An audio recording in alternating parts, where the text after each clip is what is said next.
Hi everybody, and welcome to Dragon Masters, Future of the Time Dragon by Tracy West. Okay, let's get started. Dragon Masters, Future of the Time Dragon.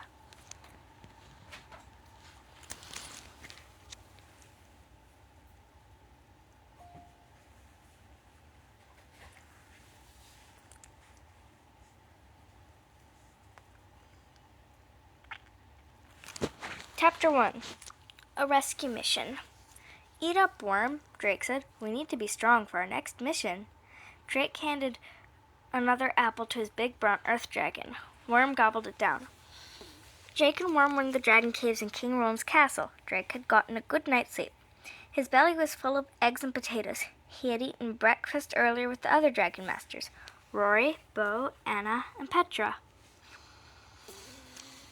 We almost never got to rest when we were trying to stop Maldred, Drake told Worm. We traveled all over the world, and we barely ate or slept, but we're ready for our next adventure. Drake and the Dragon Masters had stopped Maldred, the evil wizard, from destroying the world with an earthquake dragon called the Naga. But Drake's kingdom, Bracken, had been damaged by an earthquake.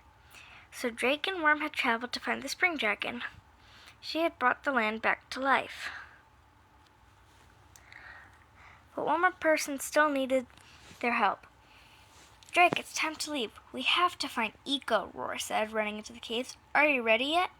Eco was a dragon master, too. The last time they saw her, Maldred made her disappear. Last night, Eco's thunder dragon, Nero, had asked the dragon masters to find her. Drake and Rory had volunteered for the mission. Almost, Drake replied.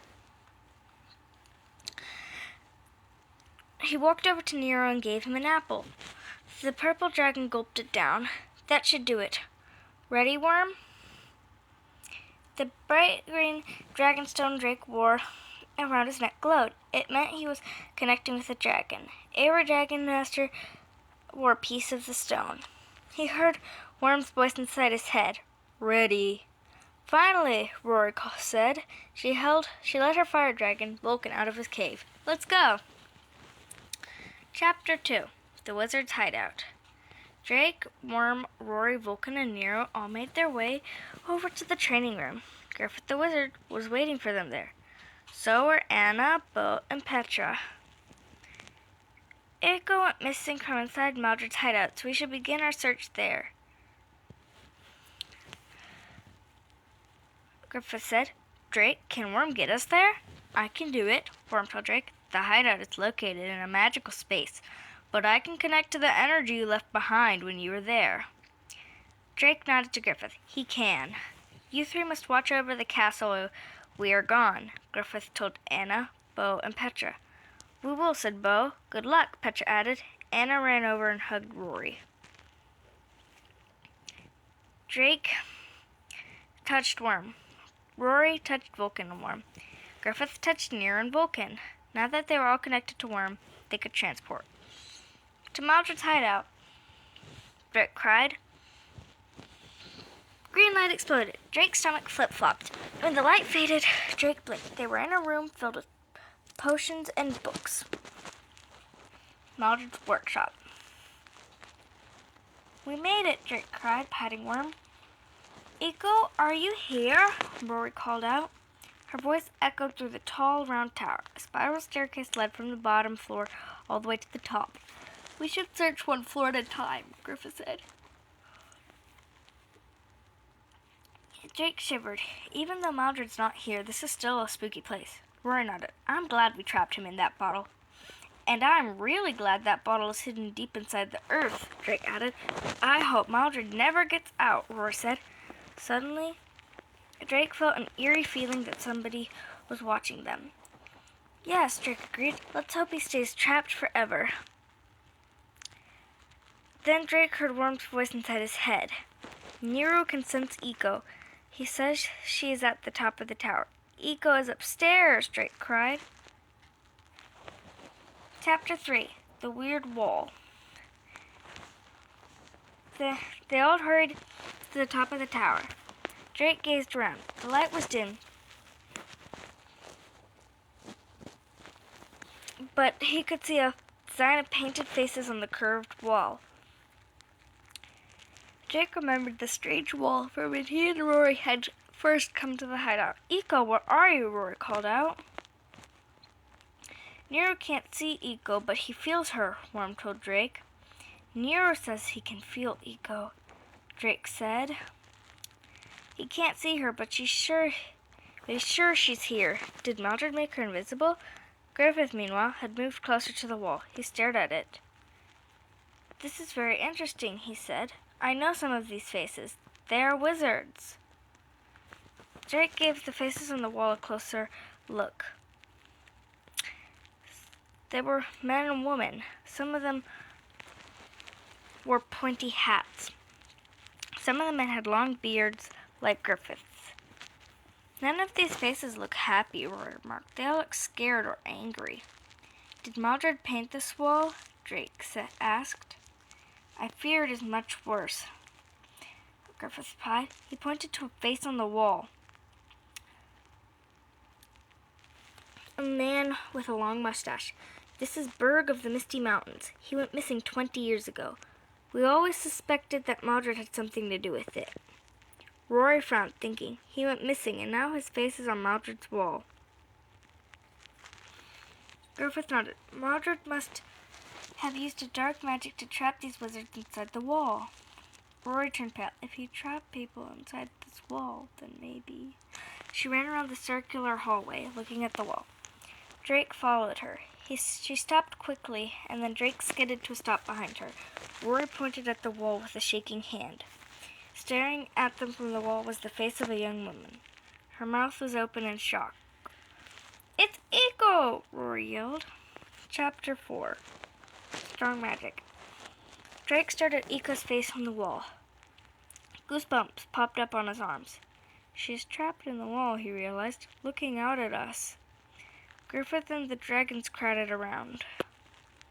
Poor Eco, Griffith said. She made a bad choice when she decided to help Mildred, but she did not deserve this. Mildred did this to her because she was trying to help us, Rory reminded him. Tears glistened in her eyes. Hurry, Griffith. Use your magic. You've got to get her out of there. Griffith frowned. It's not that simple, he said. Eco and these wizards are not just trapped in the wall.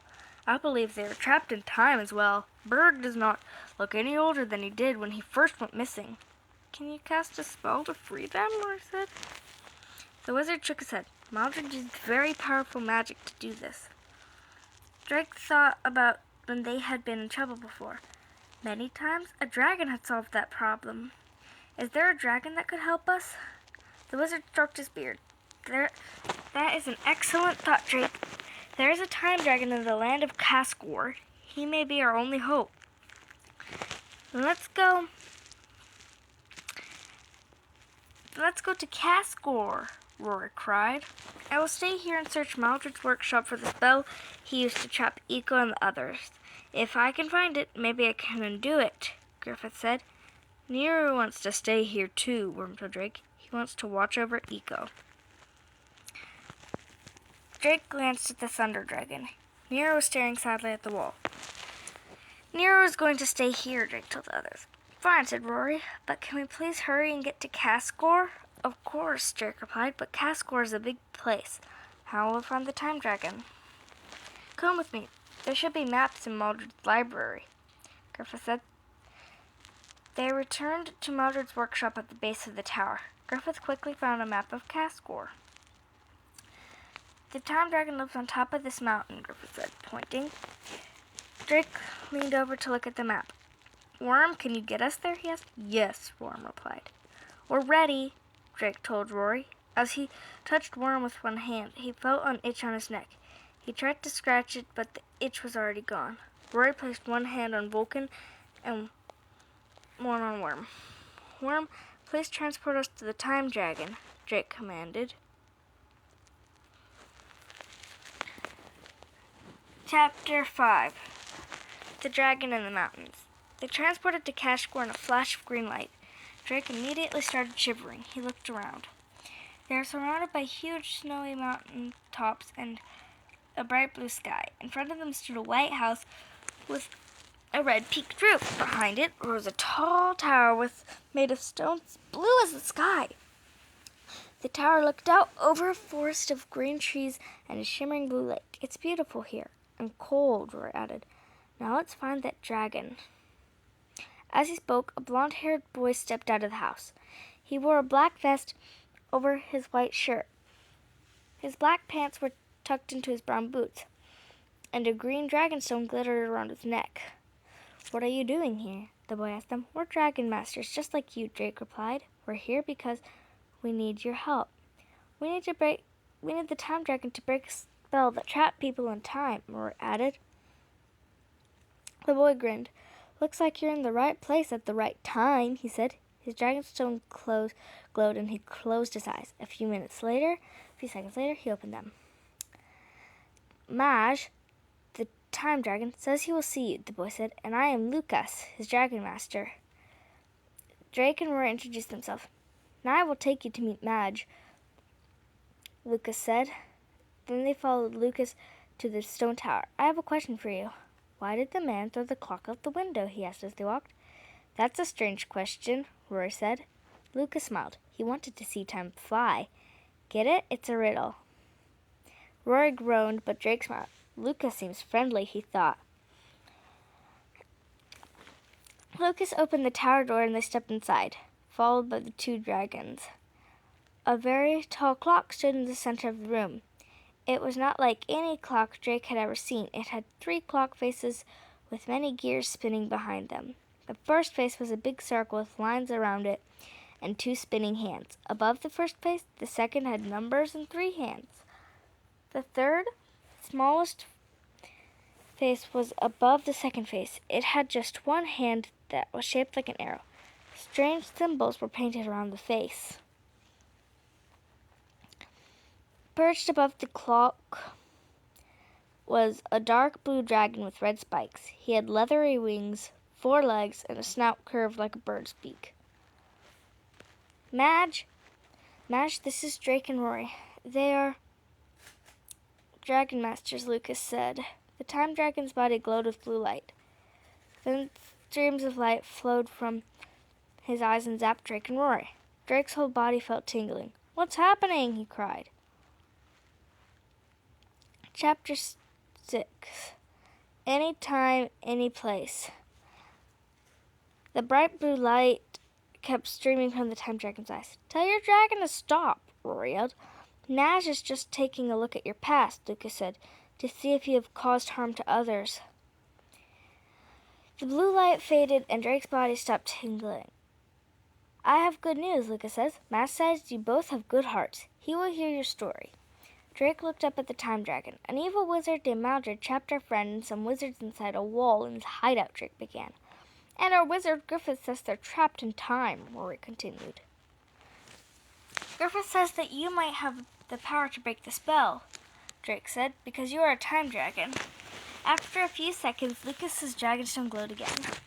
"Madge says he can help," Lucas said, "and he can transport us all to Maldred's hideout in no time." "My dragon, Worm, can transport too," Drake told Lucas. "Is Worm an earth dragon?" Lucas asked. "They are very powerful." "He is," Drake said proudly. "A time dragon's transporting powers are different from an earth dragon," Lucas explained. "Madge can transport to any place, and he can also travel back and forth in time."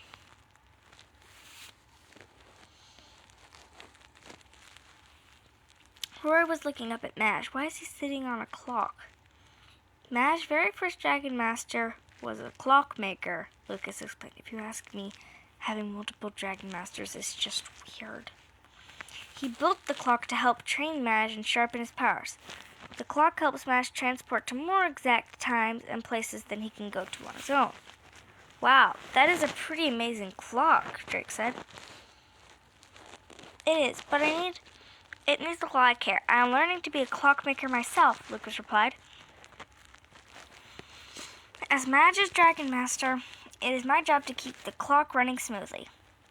He climbed up some steps on the side of the clock and reached toward the hands. "Where's Maldred's hideout?" he asked. "It's inside a magical space," Rory answered. Lucas moved the hands on the third of the clock, the one with the strange symbols. He climbed back down the steps. Everyone touched the clock, he instructed. Drake and Rory reached for the clock. The dragons touched it with their tails. Lucas looked up at Madge. "We're ready to transport," he said. The time dragon began to glow with blue light. Drake felt a sizzling energy flow through him. Then he felt an itch on his neck, just like he had felt before leaving Mildred's hideout. Suddenly, the hands on the clock began to spin wildly. Lucas frowned. "Who is doing this? The clock's hands shouldn't be moving," he yelled. The tower filled with Madge's blue light. Then, zap! A blast of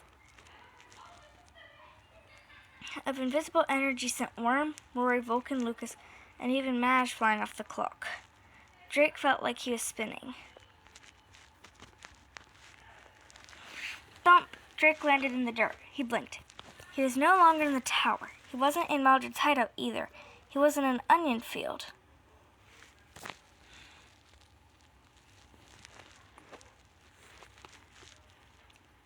His family's field. King Roland's castle rose up in the distance. "Why are we in bracken?" Drake asked. "Worm, are you okay?" Drake stood up and looked around. He was all alone. "Worm?" Drake called out. "Where are you?" He reached for his dragonstone, but it was gone. Chapter 7. What is happening? "Drake, you forgot your basket," Drake's mother called out as she walked across the field. "And you haven't picked a single onion yet. What have you been doing?" "Mom," Drake cried, "something weird has happened. Worm and Rory and Vulcan and I were in the tower of the Time Dragon we were supposed to transport, but somehow I ended up here all alone. Where is everyone?" Drake's mother frowned. "Drake, what are you talking about? Who are Worm and Rory and Vulcan? Are you playing some kind of game with your brothers?" "Mom, you know them," Drake said. "You met them at the castle. Rory's a dragon master, just like I am. Worm is my dragon, and Vulcan is hers." "Drake, dragons aren't real," his mother said. "But you know they are," he cried. "You've met Worm yourself." He had a terrible thought. Did a wizard put a spell on my mom? Did she lose her memory? She put a hand on his forehead. "You don't seem to have a fever," she said. "It's fine to make up stories, Drake, but don't get carried away. Finish filling this basket." "But Mom," Drake protested. She walked away. Drake stared at the onions at his feet. Something is not right, he thought. "I've got to get to the castle. Bo, Anna, and Petra will help me." Drake ran as fast as he could to King Roland's castle. Along the way, he heard and saw some strange things. The leaves on the trees were starting to turn orange. When he'd left Bracken, it was springtime and the trees were just getting their leaves. Then, as he passed the marketplace, he heard two women talking. "King Roland is going to visit Queen Rose in Arkwood," one was saying. "Wouldn't it be so romantic if they got married?" the other said. Drake stopped. "But they are married," he told the woman. "There was a big wedding parade with all of the dragons." "Dragons? Don't be silly, boy. Dragons aren't real," one of the women said. And the two of them walked off, laughing. Drake was so confused. "None of this makes sense," he said as he got back to the path on the castle. "I don't have my dragonstone. My mom says she's never met Worm. And nobody thinks dragons are real. What is happening?" "I'll tell you what's happening," a high, scratchy voice said. A tiny creature jumped in front of Drake. She was no taller than Drake's knee. She had big, pointy ears and two tiny horns on top of her head. Her body was covered in red fur. Two big eyes stared out of her face. "Who are you?" Drake asked. "I am Beezel the Imp," the creature replied, "and I sent us both back in time." Chapter 8. The Past. Drake's thoughts were spinning. "What do you mean you sent us back in time?" he asked the imp. "Actually, the time dragon sent us traveling through time," Beezel replied. "I just changed the clock and used a magical blast to get your friends and dragons off the clock, so only you and I would end up lost in time somewhere." Beezel held up Drake's dragonstone dangling from his chain. "Oh, and I stole this from you," she added, "so you can't ask your dragon for any help." "Give that back," Drake said, lunging for the imp. Beezel jumped up onto a tree branch out of Drake's reach. He can't catch me, she taunted him. I don't understand, Drake said. Why did you do this to me? And how do you know magic? I am an imp from the Isle of Imps, Beezle replied. We have magical powers. Not as strong as a wizard's powers, though. Definitely not as strong as Maldred's. Drake's eyes got wide. How do you know Maldred? He took me from my family when I was just a baby imp, and I grew up in his hideout, Beezle replied. I was happy with Maldred. But then one day he left and never came back. I'm all alone, and now I know it's your fault. What do you mean it's my fault? Drake asked. I heard you and your red-headed friend, talking in the hideout today, Beezle said. You trapped Maldred in a bottle. I'll never see him again. Maldred wanted to destroy the world, Drake stopped back. We had to stop him. He was my friend, the imp cried, stomping a foot. You made me mad. That's why I turned invisible and hitched a ride on your back and traveled with you to the time dragon. Then I messed with the clock so you would be stuck all alone without any friends, just like I am. Drake gasped. That's why I felt those itches on my neck?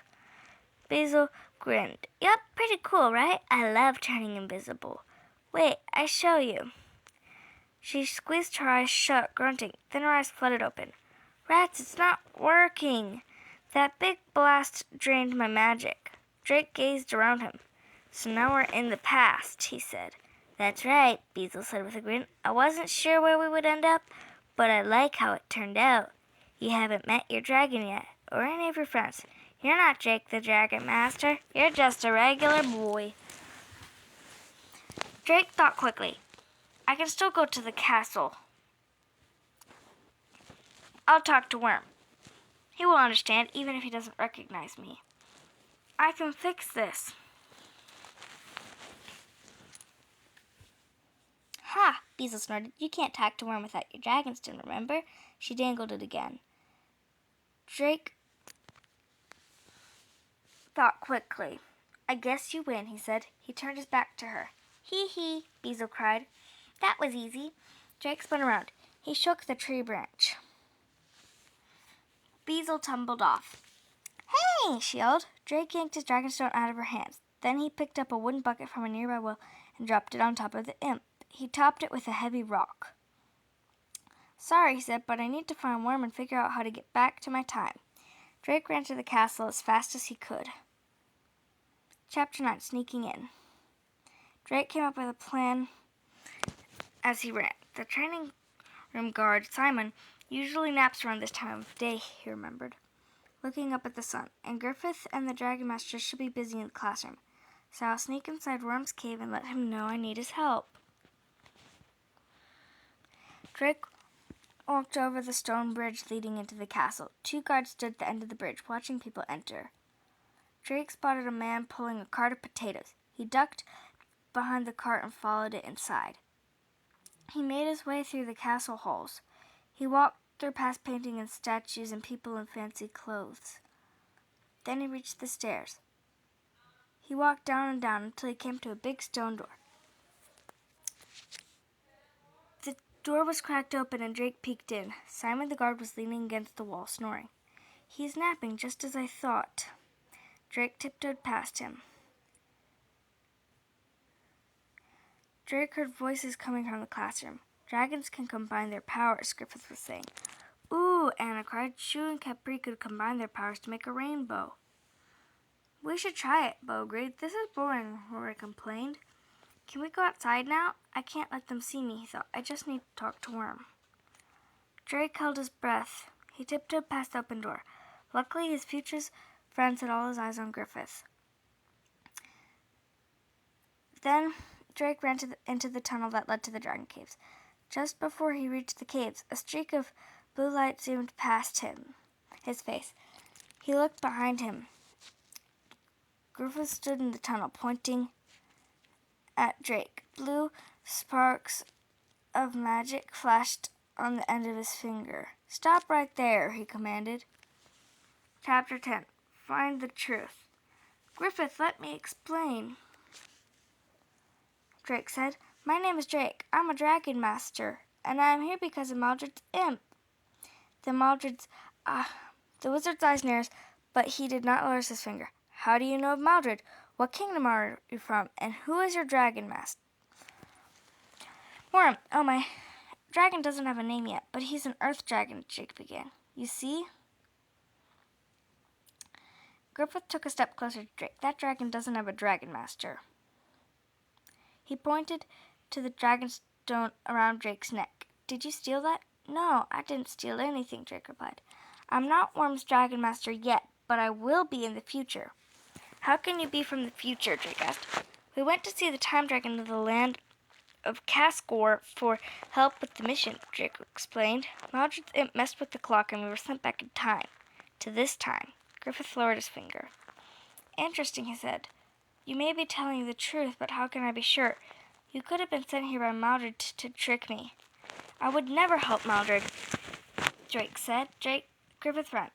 Then why did you sneak into the castle? I wasn't sure you would believe me, Drake said, but I think my dragon might, so I was trying to get to him.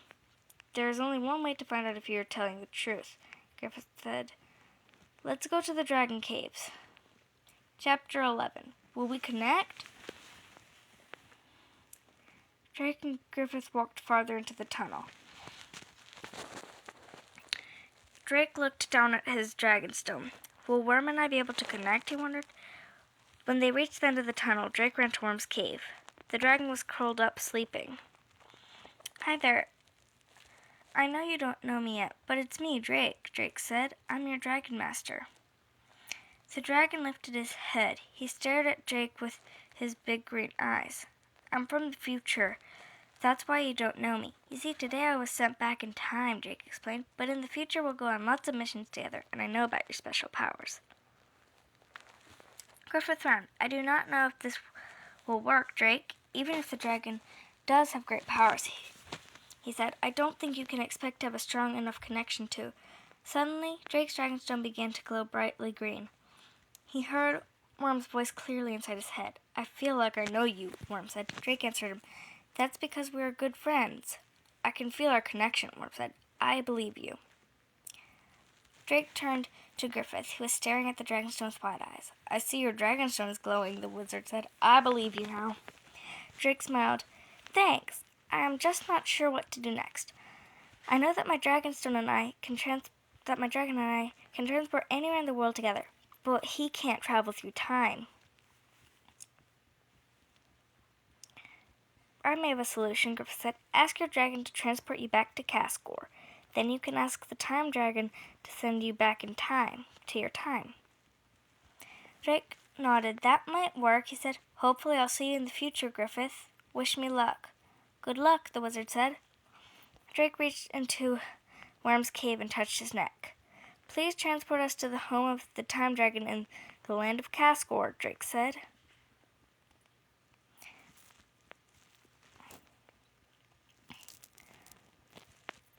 Worm's body began to go, but just as they were about to transport, Drake heard a voice behind him. Not so fast. Wait for me.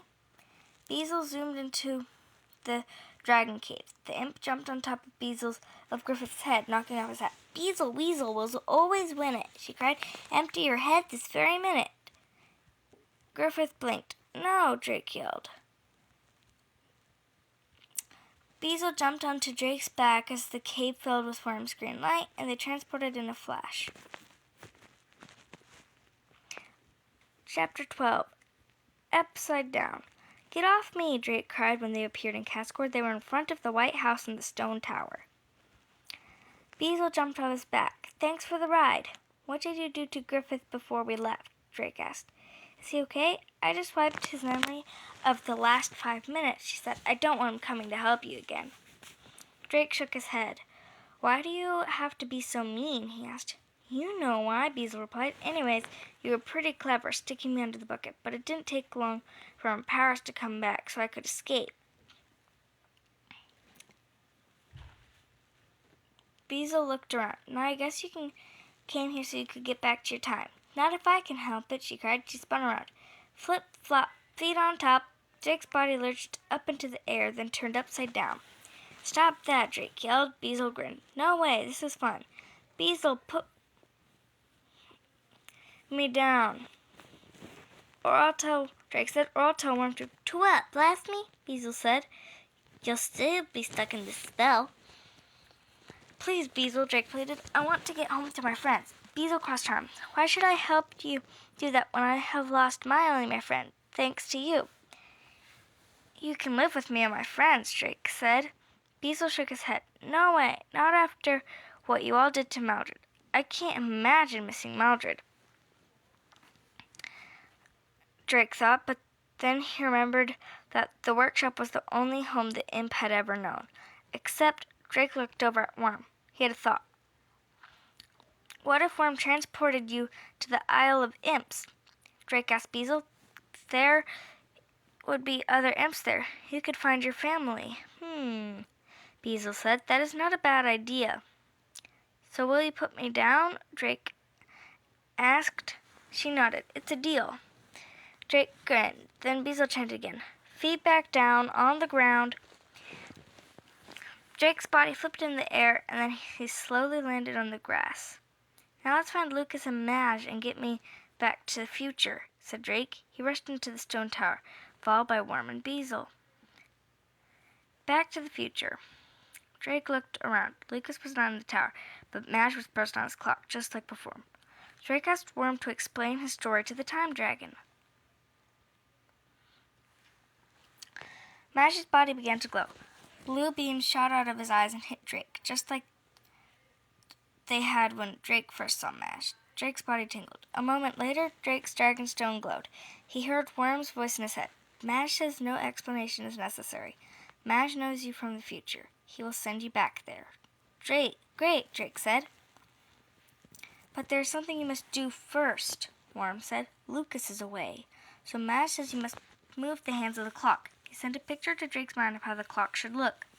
Drake climbed the steps like Lucas had done before and moved the hands on the first and second faces of the clock. Like this? Drake asked, and Madge nodded. Drake climbed down and looked at Worm. When you leave, he told his dragon, please take Beezle to the Isle of Imps, and then transport yourself back to Bracken Castle. Worm nodded. I will. Drake patted his neck. Thanks for your help. I'll catch up with you in the future. I'm looking forward to it, Worm said. I was not happy in King Roland's castle, but now that I know I have a good dragon master, I will no longer worry. Drake hugged him. Thanks again. Beezle jumped on Worm's neck. Take me to the Isle of Imps. I'm supposed to say that, Drake said. But yes, please transport. Worm's body glowed green. Beezle waved. Goodbye, she called out. Then Worm and Beezle vanished in a flash of green light. The time dragon began to glow, and the tower filled with bright blue light. A sizzling energy flowed through Drake, and he closed his eyes. Drake felt the tower spin. When he opened his eyes, he was still in the tower, but he was back in the future. Lucas and Rory were sprawled on the floor. Madge was climbing back on top of the clock. Vulcan was getting back on his feet. Worm floated over to Drake, and Drake patted his tail. I'm sorry, Lucas said. Something went wrong. Is everyone okay? I'm fine, Rory retorted. What happened? I will explain everything later, Drake said. Right now we need Madge to take us to Mildred's hideout so we can free Eco from the wall. Yes, Rory agreed. When they all touched the clock again, Madge glowed with blue light. Then the tower began to spin. Chapter 14. Breaking the spell. The three dragon masters and their dragons appeared at the top of Mildred's hideout. You made it, Griffith said. Good work, Rory and Drake.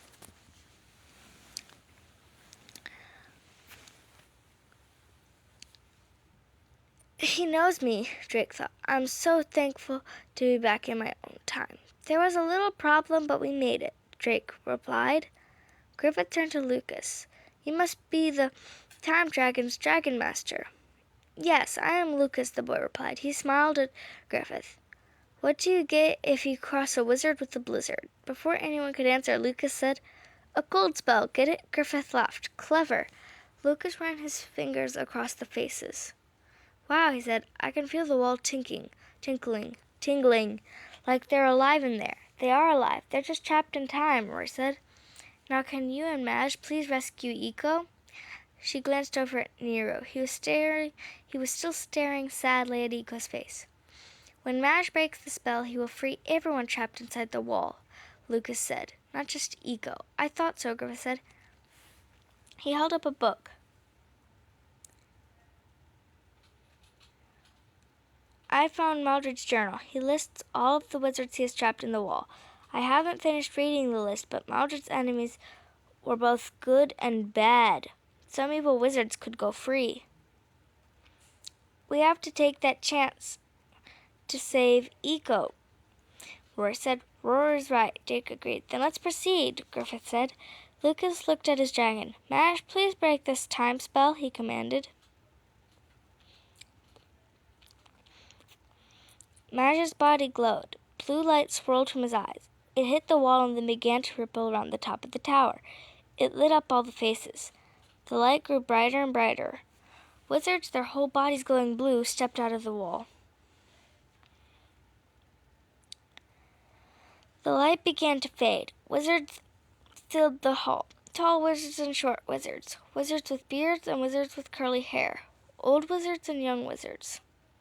Griffith ran to a gray-haired wizard in black robes. Ezzy, good to see you, old friend. He gave her a hug.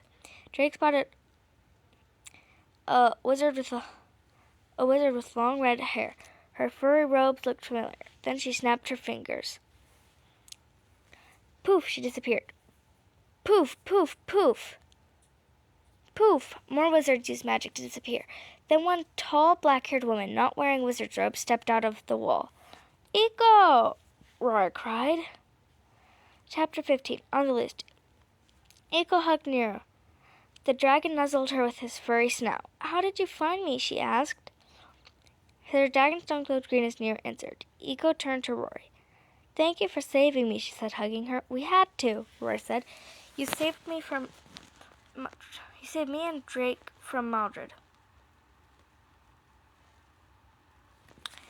I'm sorry I ever agreed to help Mildred, Eco said. I thought he wanted dragons to be free like I do. I didn't think he would ever try to destroy the world or hurt you two. It's okay, Rory told her. The rescued wizards, the one who hadn't poofed away, were looking around, dazed. Where am I? Asked a wizard with frizzy purple hair. You will not get me, Mildred cried a wizard wearing brown robes.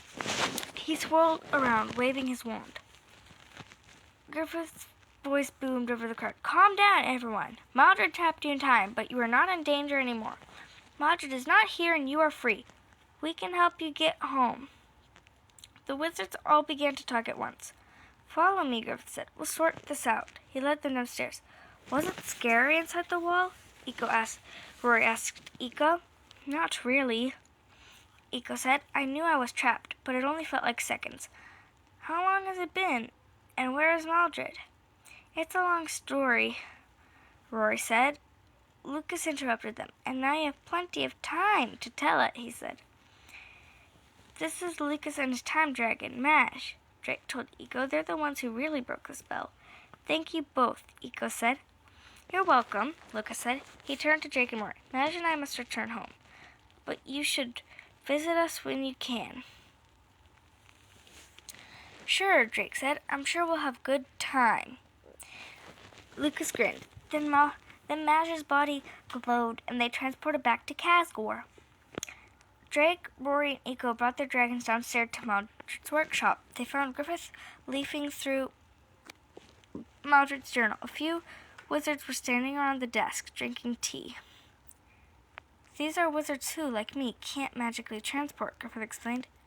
Worm can help us get them home, but we have another problem. What's that?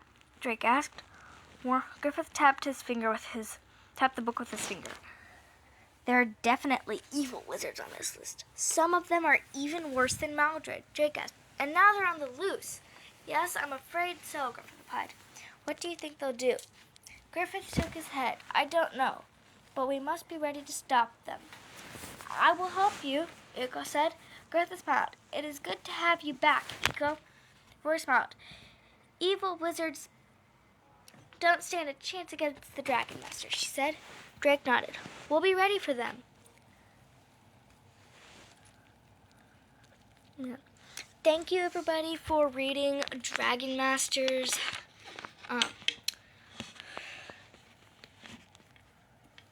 Future of the Time Dragon with me. I hope I'll see you again soon. So, thank you for reading with me. Goodbye.